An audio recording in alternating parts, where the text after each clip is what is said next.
मध्य प्रदेश में महिला सुरक्षा को लेकर कई तरह के कानून बनाए गए हैं, लेकिन उसके बावजूद भी महिलाओं के साथ वारदातें रुकने का नाम नहीं ले रही है। एक ताज़ा मामला अमेरिका से लौट रही महिला के साथ फ्लाइट में बैठे हुए एक पैसेंजर द्वारा गलत हरकत करने का सामने आया है, जिस पर से पुलिस ने पूरे मामले में प्रकरण दर्ज कर जांच पड़ताल शुरू कर दी है। दरअसल एक महिला निजी काम से अमेरिका गई थी और उसके बाद वह अमेरिका से फ्लाइट पकड़ने के बाद उदयपुर पहुंची। उदयपुर से इंदौर शहर आने के लिए इंडिगो फ्लाइट से शहर में आ रही थी कि तभी महिला के पीछे वाली सीट में बैठे हुए व्यक्ति द्वारा कुछ गलत हरकत की गई, जिसका महिला ने प्लेन में भी विरोध किया और सिक्योरिटी गार्ड और अन्य प्लेन के कर्मचारियों को इसकी शिकायत की, जिसके बाद पूरे मामले में सुरक्षा के लिहाज से महिला को समझाइश दी गई और उसके बाद जब महिला एयरपोर्ट पर पहुंची तो उसने पूरे मामले में पुलिस को शिकायत की। शिकायत के आधार पर पुलिस ने आईपीसी की धाराओं में प्रकरण दर्ज करने के साथ ही प्लेन के सुरक्षा में तैनात कर्मचारियों से महिला के पिछले सीट पर बैठे हुए व्यक्ति की जानकारी लेने की बात कही और इस आधार पर उस व्यक्ति को पकड़ा। तब कहीं जाकर कार्यवाही की गई,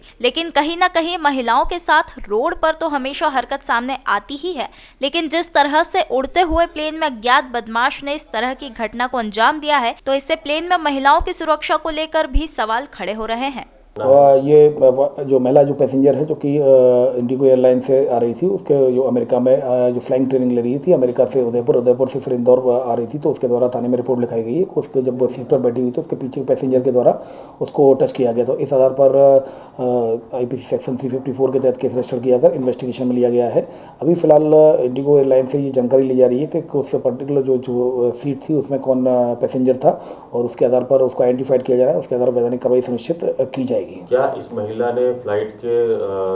सिक्योरिटी को और भी कंप्लेन की थी या इंडिगो ये इसकी तरह बताया गया था कि उसने क्रू को भी बताया था और सिक्योरिटी को भी बताया गया था। फिर उसके बाद वो थाने आई है, तो थाने पर उसकी रिपोर्ट के आधार पर एफआईआर रजिस्टर की गई है और उसमें आइडेंटिफाइड किया जा रहा है। इन्वेस्टिगेशन आई तथ्यों के आधार पर वैधानिक कार्रवाई सुनिश्चित की जाएगी।